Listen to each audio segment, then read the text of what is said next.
예수님께서 12시간 전입니다. 돌아가시기 전 12시간.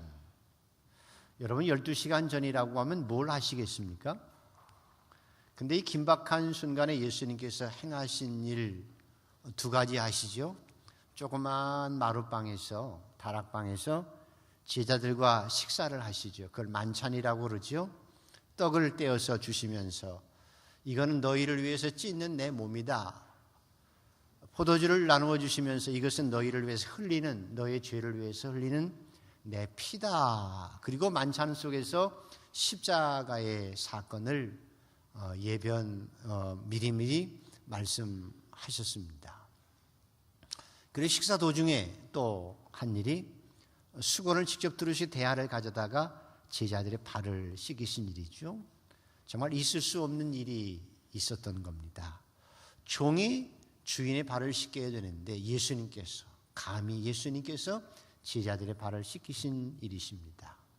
그러면서 너희는 다 목욕한 자다라고 말씀하시면서 내가 십자가에 죽는 것이나 내가 너의 떡을 떼어주고 피를 흘리는 것이나 발을 씻기는 것이나 다 너희의 종이 되어서 내가 십자가에 죽는 그 십자가의 대속을 의미하는 것임을 다시금 정확하게 말씀해 주셨습니다. 그리고 나서 제자들을 사랑하시되 자기 사람들을 사랑하시되 끝까지 사랑하셨다고 그렇게 말씀하시지요. 오늘도 변함없이 끝없이 끊을 수 없는 하나님의 사랑이 여러분과 함께하고 계심을 믿으시면 아멘. 그러기에 그렇게 사랑하기 때문에 그 소중한 시간 12시간밖에 남지 않은 그 소중한 시간에 이제 또 아주 중요한 유언과 같은 말씀을 몇 가지 하십니다. 가장 소중한 말씀이지요. 정말 피가 되는 말씀입니다. 자, 소중한 말씀 한번 먼저 읽어보시겠습니다. 오늘 읽었던 31절과 32절을 한번 같이 읽습니다. 시작. 그가 나간 후에 예수께서 이르시되 지금 인자가 영광을 받았고 하나님도 인자로 말미암아 영광을 받으셨도다. 만일 하나님이 그로 말미암아 영광을 받으셨으면 하나님도 자기로 말미암아 그에게 영광을 주시리니 곧 주시리라. 그가 나간 후에 누가 나갔지요? 가룟 유다가 나간 것입니다. 가룟 유다가 자기를 배반할 줄 알아요. 그런데 여러분 누구 발을 제일 먼저 씻겼다고 그랬죠? 가룟 유다의 발을 제일 먼저 씻겼습니다. 그래서 제자들의 발을 다 씻긴 후에 빵을 나눠 주시면서 이게 내가 너희를 위해 흘리는 내 피고 내 몸이다 라고 떡을 나누어 주었는데 가룟 유다가 떡을 딱 받아들고 고맙습니다. 은혜 잊지 않겠습니다 라고 말했으면 얼마나 좋아요. 예수님은 그걸 기대하고 있었습니다. 마지막까지. 그래서 자기를 눈빛만 보아도 알 수 있게 마음을 알 수 있었던 베드로나 사도 요한도 누가 예수를 팔지를 전혀 모르고 있었어요. 그렇게 가룟 유다를 배려하신 거예요. 왜? 나중에 회개하고 돌아오면 전혀 문제없이 제자로 같이 섬길 수 있도록 끝까지 자기 사람을 배려하고 사랑하셨습니다. 그래서 발도 먼저 씻어주시고 떡조각도 딱 먼저 주었는데 그 떡조각을 딱 받아들고 감사합니다 라고 했으면 좋은데 그렇지 않고 딱 받아들고 문을 딱 횡하니 나가버리고 말았습니다. 배반할 결심을 하고 딱 떠나버리고 만 거예요. 속상하지요. 그리고 자기를 떠나서 횡하고 문을 닫고 떡조각을 하고 횡하고 나가버린 가룟 유다의 뒤를 바라보시면서 남아있는 11제자에게 주님이 말씀하시는 것이 오늘 이 말씀입니다. 그가 나간 후에 예수께서 이르시되 지금 인자가 영광을 받았고 하나님도 인자로 말미암아 영광을 받으셨도다. 가룟 유다가 횡하고 배반할 것을 결심하고 나간 후에 예수께서 이제 내가 영광을 받았고 나로 인해서 하나님도 영광을 받으셨도다. 이 말씀은 말이죠. 현실적으로 보면 예수님은 실패한 분입니다.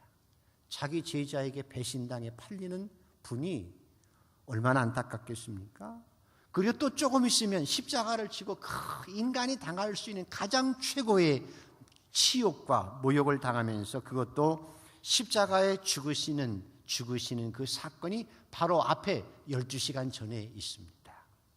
그런 상황에서 그분은 실패자인 것 같이 느껴지고 불명예스럽고 모욕과 치욕을 받는 그 순간을 어떻게 예수님께서는 그런데 이제 내가 영광을 받았다고 말씀하시는 거예요.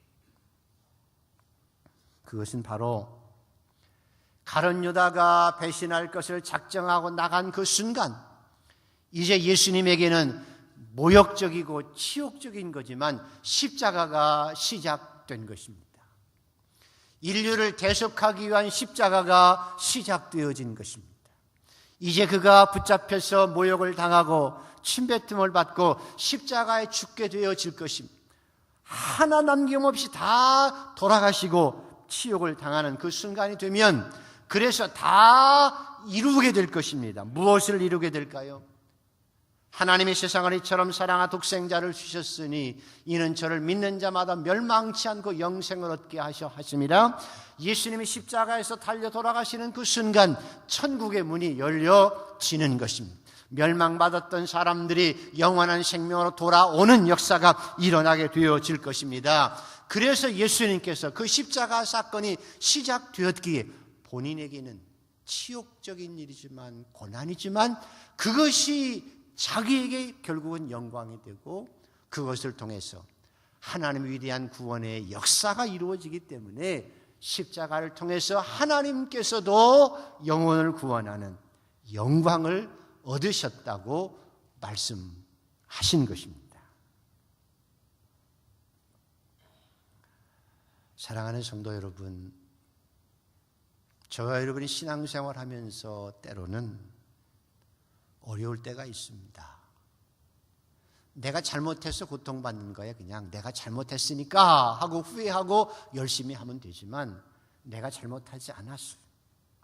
때로는 하나님을 위해서, 예수 그리스도를 위해서, 교회를 위해서, 의를 위해서 내가 때로는 고난받아야 되고 모욕당해야 되고 고통받을 때가 있습니다. 하나님의 일을 하려고 하다 보니까 예수님께서 원하시는 그의 나라와 그 의를 추구하는 일을 하다 보니까 의롭게 살다 보니까 악과 타협하지 않고 살다 보니까 세상 사람들에게 돌림받고 왕따 당하고 때로는 고난받고 고통스러워할 때가 있어요. 그러나 그 고통받는 것이 고난이 싫긴 하지만 여러분, 의를 행하다가 하나님을 위해서, 예수를 위해서, 교회를 위해서 고난받는 것은 여러분에게 영광이 되는 줄을 믿으시기를 축복합니다. 그리고 그것이 여러분에게 영광이 되어지고 그 영광을 통해서 여러분의 고난을 통해서 하나님께서도 영광을 받으시는 줄 믿으시면 아멘. 그래서 예수 믿는 사람들은 무조건 편한 길만 가는 게 아니에요. 하나님을 위해서, 예수 그리스도를 위해서, 의를 위해서 고난의 길이라도 걸어가야 하는 것이 신앙인의 길이며 그것이 여러분에게 영광이 되고 반드시 하나님 앞에 영광이 될 줄 믿습니다. 그래서 32절을 말씀하시죠.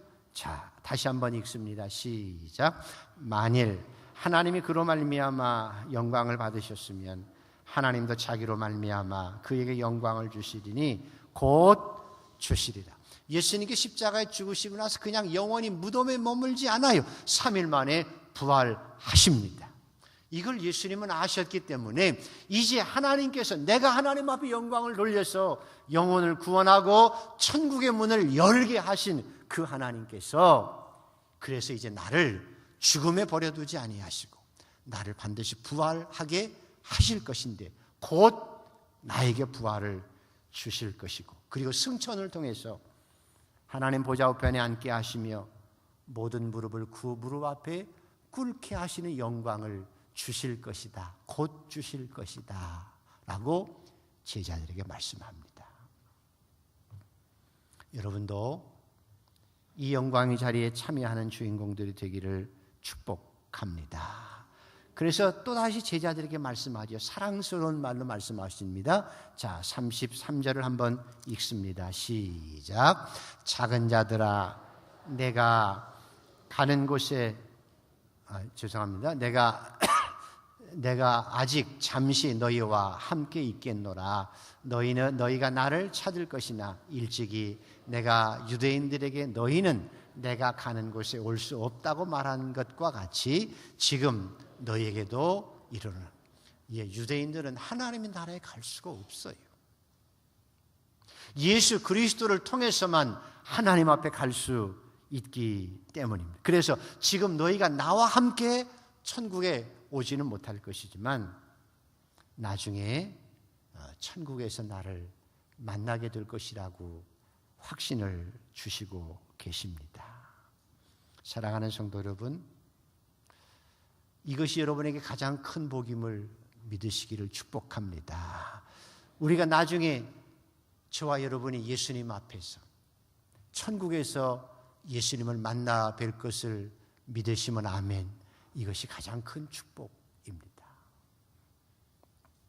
그리고 나서 우리가 너무나 잘 아는 9절 34절 35절을 이제 또 말씀하십니다. 자, 같이 한번 읽습니다. 시작. 새 계명을 너희에게 주노니 서로 사랑하라. 내가 너희를 사랑하는 것 같이 너희도 서로 사랑하라.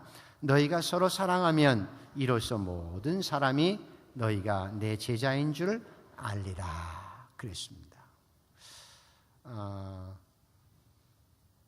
마태복음에 보면 예수님께 율법사가 찾아옵니다. 율법사라고 하면 구약 성경을 완전히 통달한 사람이, 창세기부터 말라기까지 쫙 율법을 꿰고 있는 사람입니다.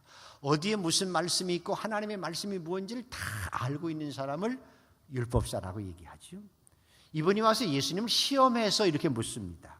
예수님, 선생님이요, 율법 중에 가장 큰 계명이 어떤 계명입니까? 라고 예수님을 시험하여 물었습니다. 예수님을 테스트한 거예요. 그때 예수께서 즉각적으로 대답하시죠. 신명기 6장 5절을 인용해서 너는 마음을 다하고 성품을 다하고 힘을 다하여 내 하나님 여호와를 사랑하라. 이것이 첫 번째 큰 계명이에요.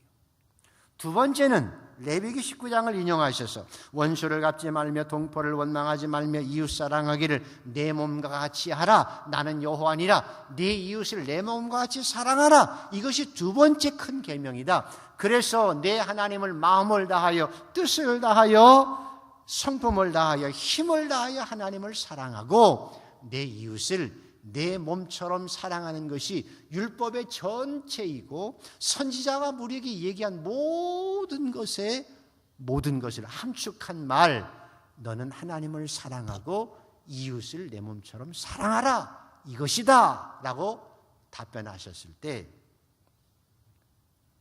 더 이상 율법사들이 할 말이 없었습니다. 여러분, 맞습니다. 구약 성경 전체를 한 문장으로 요약하라고 하면 너는 하나님을 사랑하고 내 이웃을 사랑하라. 이거예요. 기독교가 뭘까요? 기독교의 중심은 다른 데 있지 않아요.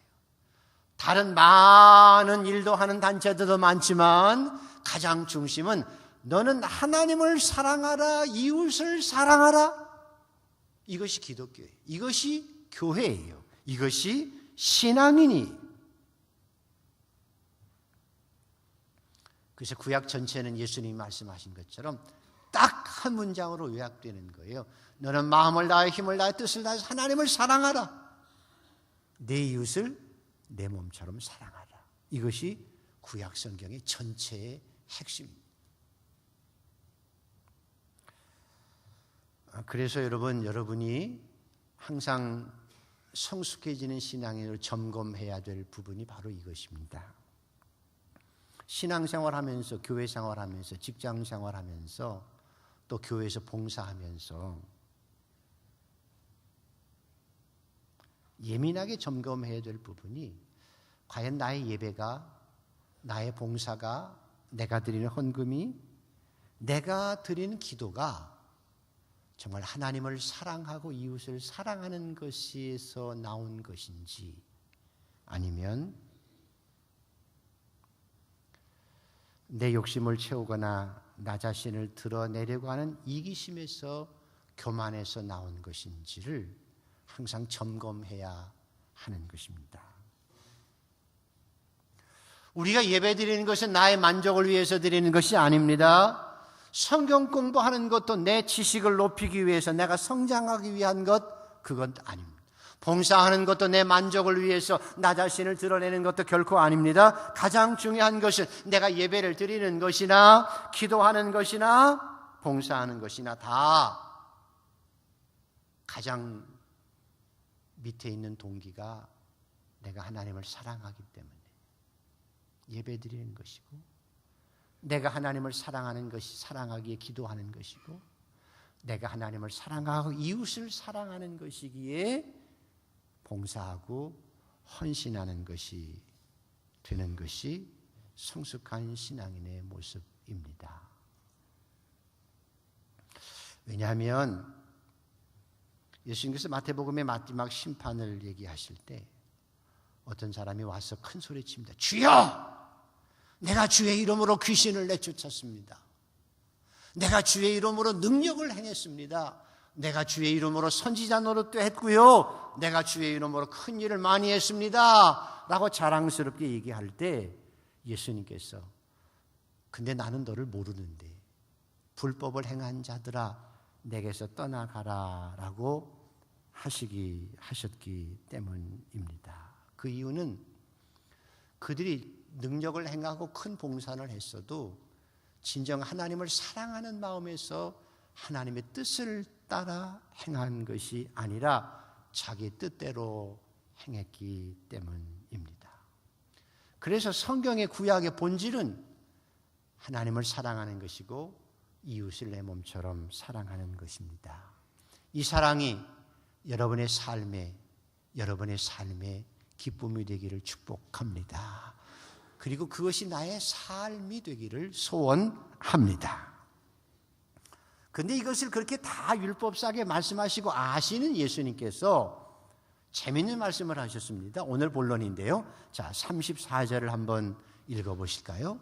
자, 다시 한번 읽죠. 시작. 새 계명을 너희에게 주노니 서로 사랑하라. 내가 너희를 사랑한 것 같이 너희도 서로 사랑하라. 한번 다시 읽을까요? 시작. 새 계명을 너희에게 주노니 서로 사랑하라. 내가 너희를 사랑한 것 같이 너희도 사랑하라. 보세요. 구약 성경의 전체 내용이 예수님께서 말씀한 것처럼 너는 마음을 다하고 뜻을 다하여 목숨을 다하여 내 하나님을 사랑하라. 그리고 내 이웃을 내 몸과 같이 사랑하라. 그럼 됐지요. 그럼 됐잖아요. 예수님께서 이것이 구약의 모든 율법과 선지자의 모든 말을 딱 엑기스로 모아서 한 말씀이다. 구약의 중심이다. 너는 하나님을 사랑하고 이웃을 사랑하라 하면 됐는데, 오늘 예수님께서 또 마지막 가장 소중한 순간에, 그 긴박한 순간에 제자들에게 말씀하기를, 그런데 내가 새 계명을 주노니, 새 계명을 주시는 거예요. 그 새 계명이 뭔고 하면 내가 너희를 사랑한 것 같이 너희도 서로 사랑하라. 이게 새 계명이에요.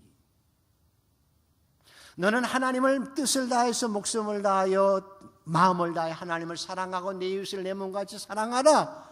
이게 구약의 전체적인 사랑의 핵심이라고 하면 예수님은 새 계명을 주십니다. 너희는, 제자들은 내가 너희를 사랑한 것 같이 너희도 서로 사랑하다. 이게 새 계명이에요. 자, 뭐가 다르지요? 뭐가 다르지요?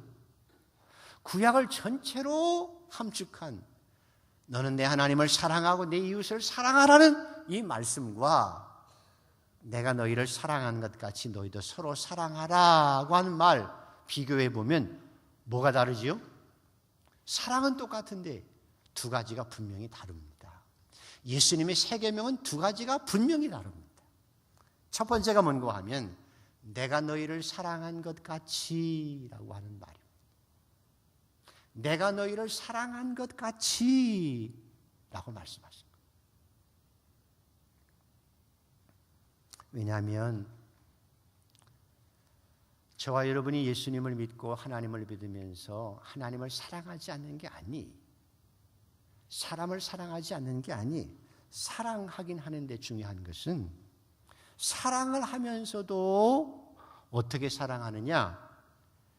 내 기준에 따라서 내 스타일대로, 내 생각대로, 내가 좋아하는 대로 내 감정 따라 하나님을 사랑하기가 쉬워요.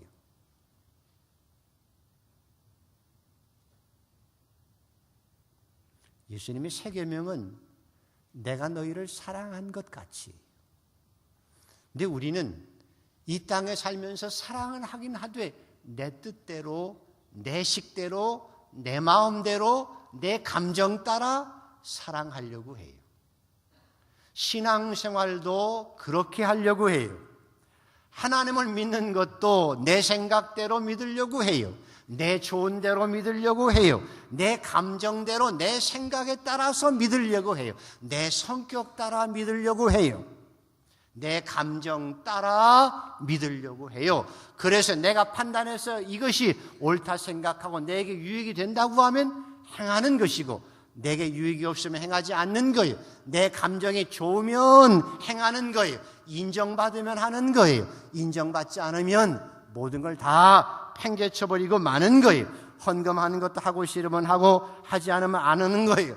그리고 교회도 내 뜻대로 내 식대로 행동하며, 그리고 교회에서 봉사할 때도 내 식대로 하고 싶어요. 내 마음대로 하고 싶어요. 내 이익을 따라 하고 싶어요. 예수님의 세 계명은 이렇게 내 식대로, 내 뜻대로, 내 감정대로 하는 것은 하나님을 믿는 것도, 하나님을 사랑하는 것도, 하나님을 봉사하는 것도 아니다라는 거예요. 이거는 하나님을 사랑하는 것이 아니라 내 사랑이 하나님을 사랑한다는 것이 아니고 착각이. 이스라엘 사람들, 제사장들은 율법을 잘 알았으나 저들은 착각했어요. 그래서 예수님을 십자가에 못 박았어요. 자기 스타일대로, 자기 가치관 따라, 자기 생각대로 예수를 판단하고 그렇게 대했기 때문에 신앙의 착각을 통해서, 사랑의 착각을 통해서 예수를 도리어 십자가에 못 박고 결국은 심판받는 자로 설 수밖에 없게 된 것이기 때문입니다. 그래서 예수님께서 말씀하신 세 계명은 내가 너희를 사랑한 것 같이 라고 말씀하는 겁니다. 예수님께서 제자들을 사랑하시는 사랑, 지난주에도 얘기했지만 아주 심플하게 이런 것들이에요. 구약의 유대인들은 사랑은 하되 자기 식구들만 사랑해요. 자기 민족만 사랑해요. 왜? 자기들이 선택한 백성임을 믿는 것까지는 좋은데 자기 선택한 백성들만 끼리끼리 사랑한 거예요. 자기 식구들만 사랑한 거예요. 사랑의 한계를 정해놓고 사랑해. 그래서 제자들도 심지어는 사마리아 지방을 지나가기도 싫어할 만큼. 왜? 베드로도 나중에도 고넬료 집에 가서 복음을 전하라고 할 때 내가 왜 이방인 집에 가서 자야 합니까? 라고 항변할 정도로 사랑을 딱 정해놓고 자기가 좋아하는 사람만, 자기끼리만 사랑했어요. 근데 예수님은 아니, 사마리아 여인에게 가서 그를 전도하고 그를 기뻐합니다. 예수님의 사랑은 남녀노소, 빈부, 귀천, 차별이 없어요. 흑인이나 백인이나 늙은이나 젊은이나 부자나 가난한 자나 건강한 자나 병든 자나, 심지어는 성별이나 언어의 장벽에 관계없이 모든 사람을 차별 없이 사랑하신 사랑이에요.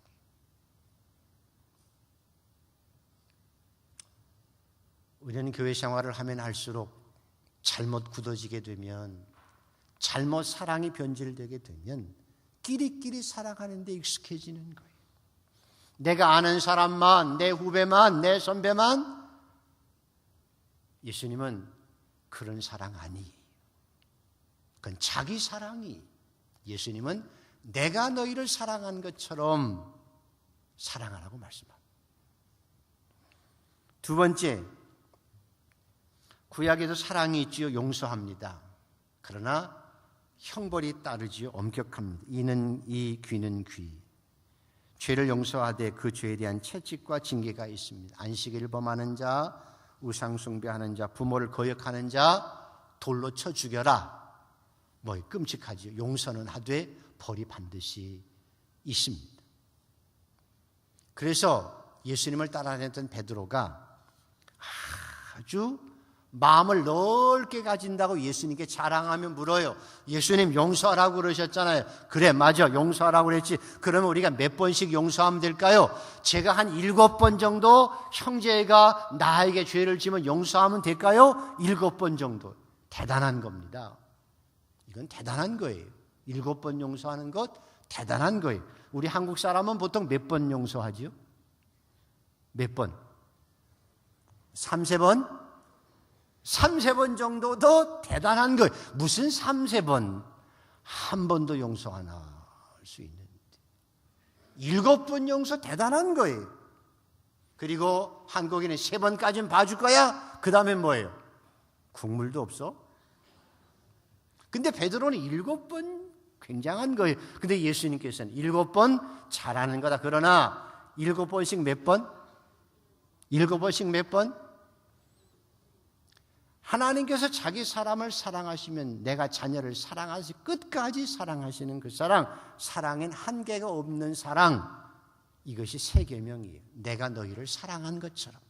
배신할 줄 아는 내가 네 발을 씻기고, 베드로야 네가 나를 부인하고 나를 저주하고 떠날 걸 알면서도 그 제자를 끝까지 사랑하시는 그 사랑, 끝없는 그 사랑, 내가 너를 사랑한 것처럼.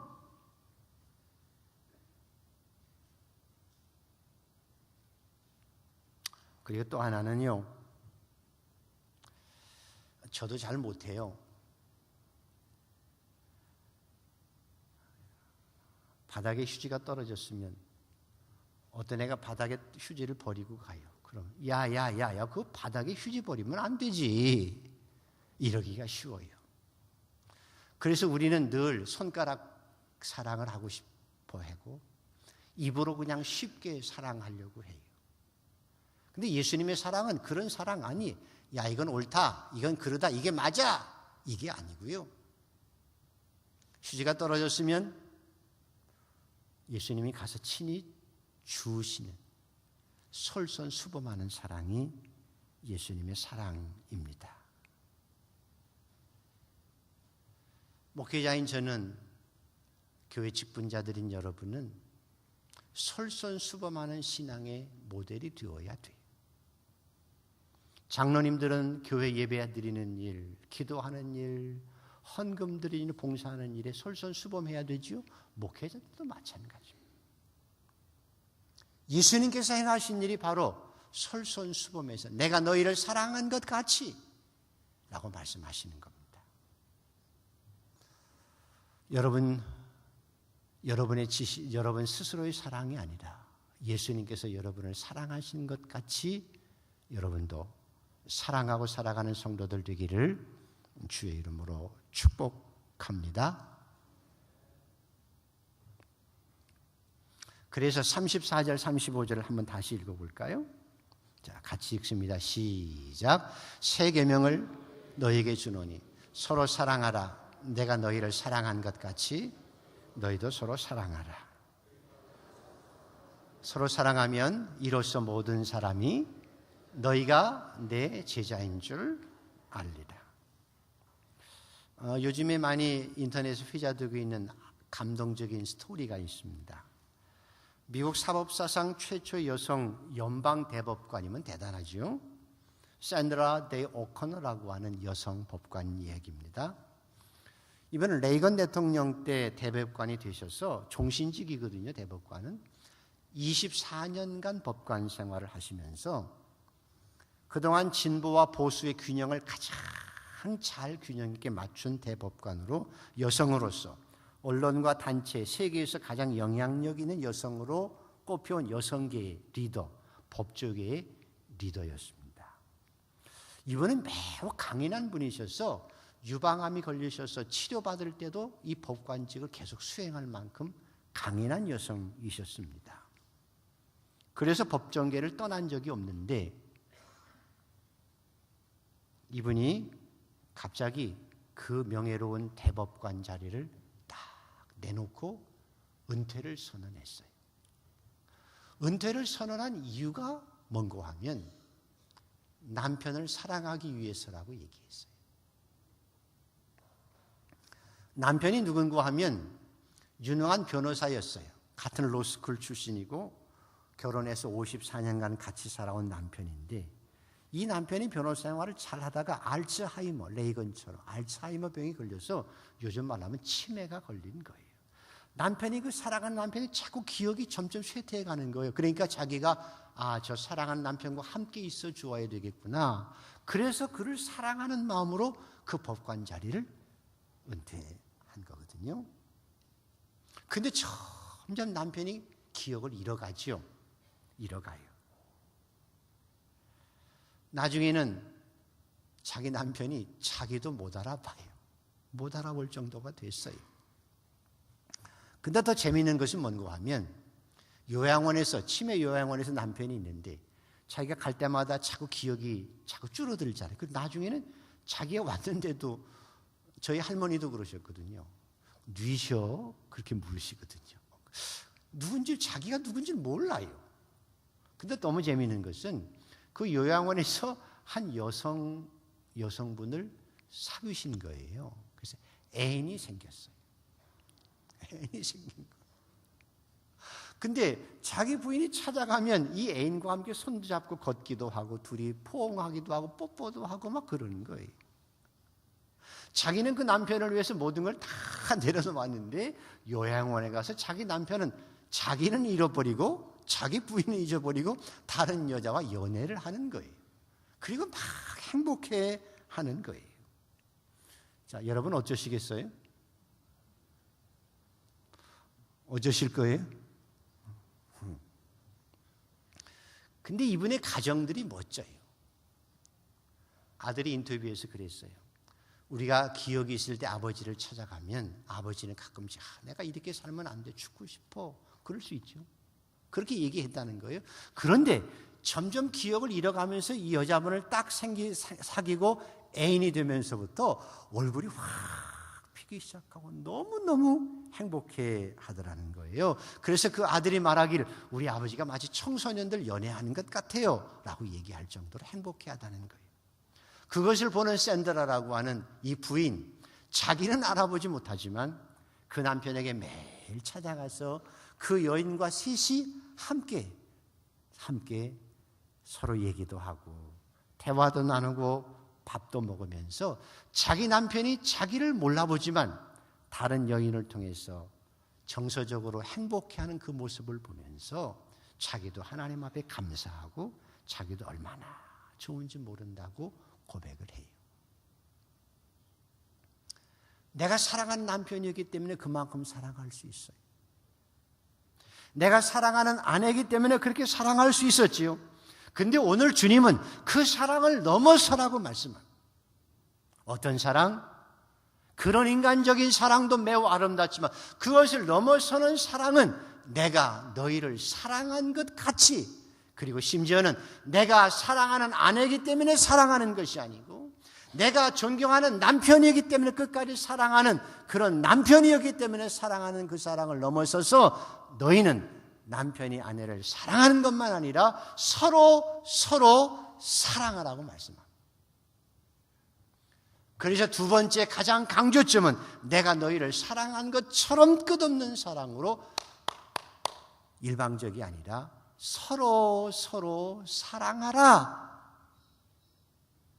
이것이 주님의 새 계명입니다. 얼마 전에 세계적인 목회자였던 릭 워렌 목사님, 그분이 왜 목적을 이끄는 삶이라고 하는 책 써서 많이 했죠. 세계적인 베스트셀러고 세계적으로 존경받는 목회자였습니다. 릭 워렌 목사님이 세 번째 아들이 있었는데 이 아들이 약간 정신적으로 조금 불안정했습니다.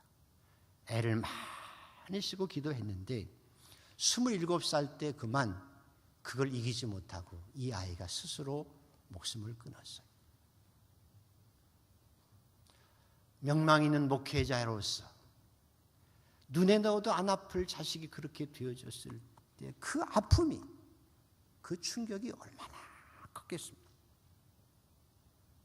근데 그 리고렌 목사가 고백하기를, 내가 그 아들의 일로 고통스럽고 너무나 힘들었지만 정말 괴로웠던 것은 주변의 교회 안에서 자기를 잘 아는 사람들, 자기를 도와줘야 됐던 사람들이 왜 그러냐고 험담하고 비난할 때 가장 고통스러웠다고 고백합니다.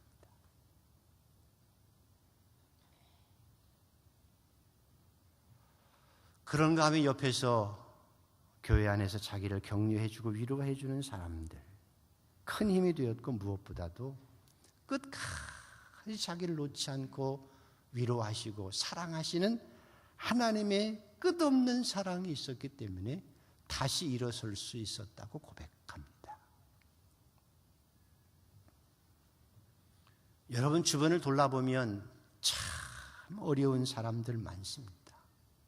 가슴 아파하며 가슴을 찢고 살아가고 싶은 사람들이 많이 있습니다. 나도 그럴 때가 있기 때문에 그러죠. 그래서 진정한 예수님의 사랑, 서로 사랑하라고 하는 말씀은 나는 아무런 어려움이 없으니까 괜찮아. 그리고 남을 판단하고 때로 미워하고 불평하며 불만하고 때로 비난하고 상처를 주는 것이 아니라, 당신 왜 그랬어? 라고 지적을 하고 그를 비난하는 것이 아니라 사마리아인처럼 조용히 다가가서 그 상처를 싸매주는 것이 서로 사랑하는 것이라는 거예요. 예수님은 항상 선한 사마리아인으로 우리에게 다가오기 때문입니다. 그렇게 다가오셔서 지금도 우리를 사랑하기 때문입니다. 많은 사람들이 돈을 들어 저 여자 쳐 죽여야 돼, 현장에서 가늠하다 잡힌 여자는 돌로 쳐 죽이려 했으니까 죽여야 돼 라고 돌을 들고 살기 등등 했지만, 예수님께서는 죄 없는 자는 돌로 치라고 하시고 그 여인에게 말씀하시기를, 나도 너를 정죄하지 아니하노니 다시는 죄를 범하지 말고 편안히 가라. 그리고 사실은 그 여인을 위해서 십자가에 죽으신 것입니다.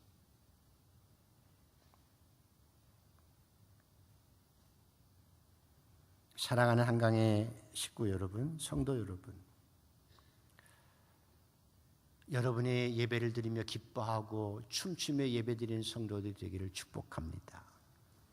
기도할 때 하나님의 음성을 들을 수 있고 기도 응답이 합력에 선을 주신 기도 응답이 이루어지게 되기를 주의 이름으로 축복합니다. 능력이 있어서 많은 봉사를 하는 성도들이 되기를 축복합니다. 그러나 화려한 기도보다, 그 큰 봉사보다 가장 중요한 것은 오늘 예수님의 말씀처럼 내가 너희를 사랑한 것 같이 너희도 서로 사랑하고 사랑하는 것이 가장 중요한 것이며, 이것이 주님의 새 계명입니다. 그래서 마지막으로 35절을 말씀하시죠. 자, 같이 한번 읽습니다. 34절 35절 다시 한번 읽습니다. 시작. 새 계명을 너희에게 주노니 서로 사랑하라. 내가 너희를 사랑한 것 같이 너희도 서로 사랑하라. 너희가 서로 사랑하면 이로써 모든 사람이 너희가 내 제자인 줄 알리라. 그리스도인이라고 한 존재는 예수 믿고 구원받은 하나님의 자녀입니다. 그러나 그리스도인일지라도 다 제자는 아닙니다. 오늘 제자들에게 말씀합니다. 너희가 서로 사랑하면 이로써 모든 사람이 너희가 내 제자인 줄 알리라. 제자 훈련을 받아서 제자가 아니, 목사가 되고 장로가 되었다고 해 제자가 아니, 예수님 사랑한 것처럼 우리가 서로 사랑해야 참된 제자가 되어집니다. 이 제자됨이 여러분의 삶이 되기를 축복합니다.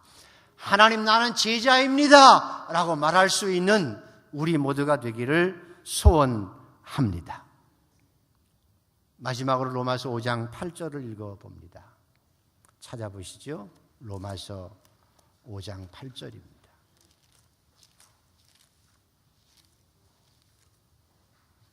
찾으셔야 합니다. 로마서 5장 8절.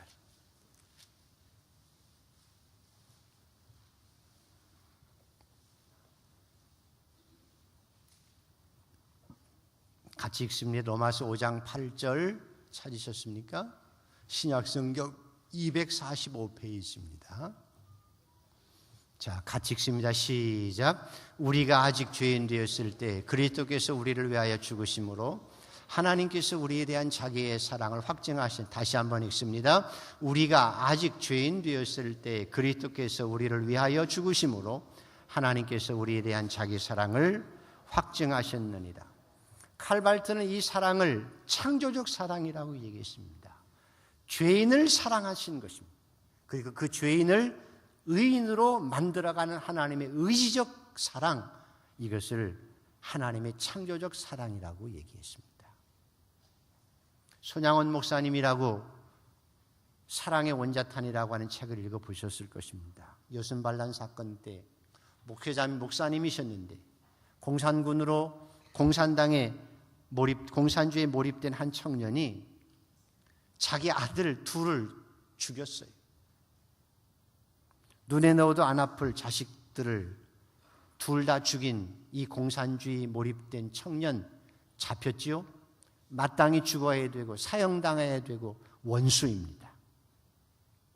내 눈에도 넣어도 안 아플 그 사랑하는 아들들 둘이나 죽인 이 청년. 근데 목사님은 그를 용서합니다. 그리고 감옥에 찾아가서 무릎을 꿇고 경찰에게 빕니다. 내가 그 청년을 내가 살리겠다고, 용서해달라고, 내가 자식으로 삼고 내가 키우겠다고. 그래서 그가 빌고 그 청년을 데리고 와서 아들을 삼고, 그 아들이 나중에 그 목사님의 사랑에 겨워 예수를, 진실로 하나님을 만나게 되어지고 목회자로 일생을 살아가게 되게 했습니다. 내가 너희를 사랑한 것 같이 너희가 죄인 되었을 때에, 너희가 죄인이었어, 너희가 멸망받을 수밖에 없는 죄인이었어, 그때 내가 너를 사랑해서 너를 위해 십자가에 죽었거든. 그러므로 신앙이란 교회 다니는 것이 아닙니다. 물론 교회도 다녀야 합니다. 예배도 드려야 합니다. 그러나 진정한 신앙이란, 제자됨의 사랑이란 이 예수님의 사랑을 체험하는 것입니다. 그 사랑을 가지고 살아가는 것입니다. 그 사랑을 가지고 사랑하며 사는 것이고, 그 사랑에 감격해서 이 땅을 사랑하고 살아가는 것이 신앙인의 제자의 모습입니다. 여러분과 저는 제자가 되기를 소원합니다. 그럼 어떻게 이렇게 사랑할 수 있느냐? 훈련 가지고 아닙니다. 여러분의 가치관 가지고 아닙니다. 여러분의 능력으로 할 수 있는 것만은 아닙니다. 비결이 있습니다. 예수님이 나를 사랑하는 것처럼 내가 사랑하고 이 땅을 살아갈 수 있는 비결, 오늘 성경에 말씀하는데 아까 읽었던 성경 로마서 5장 5절을 여러분 마지막으로 읽어보시기 바랍니다. 자, 같이 한번 읽습니다. 5절입니다. 시작. 소망이 우리를 부끄럽게 하지 아니하면 우리에게 주신 성령으로 말미암아 하나님의 사랑이 우리 마음에 부음받음이. 다시 한번 읽습니다. 소망이 우리를 부끄럽게 하지 아니하면 우리에게 주신 성령으로 말미암아 하나님의 사랑이 우리 마음에 부음받음이니. 맞습니다. 성령이 오셔야 합니다. 성령이 충만하게 내 마음에 임하면 그 성령으로 인해서 내가 예수님의 사랑을 가질 수 있고, 그 사랑 가지고 예수님처럼 사랑하고 살아갈 수 있습니다. 인간적인 노력으로 살아가는 것은 한계가 있습니다. 내 가치관을 가지고 살아가는 것도 한계가 있습니다. 왜? 내 식대로 하려고 하기 때문에 그렇습니다. 거기는 한계가 있습니다. 그러나 성령은, 하나님의 영은 우리 안에 예수 그리스도의 마음을 주십니다. 성령에 충만하면 충만할수록 그 성령은 우리에게 예수님의 사랑을 허락해 주십니다. 그래서 성령 안에서 그 성령의 능력으로 예수님의 사랑을 우리는 이 땅에 실현하고 살아갈 수 있습니다. 그래서 성도가 해야 할 일, 성령의 충만함을 체험하는 것입니다.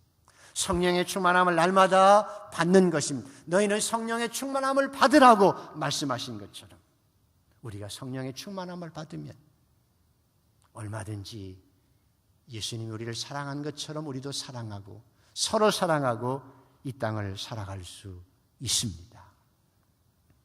이 겨울에 여러분에게 다시 한번 이 성령의 충만함을 체험할 수 있는 기회가 주어지기를 주의 이름으로 축복합니다.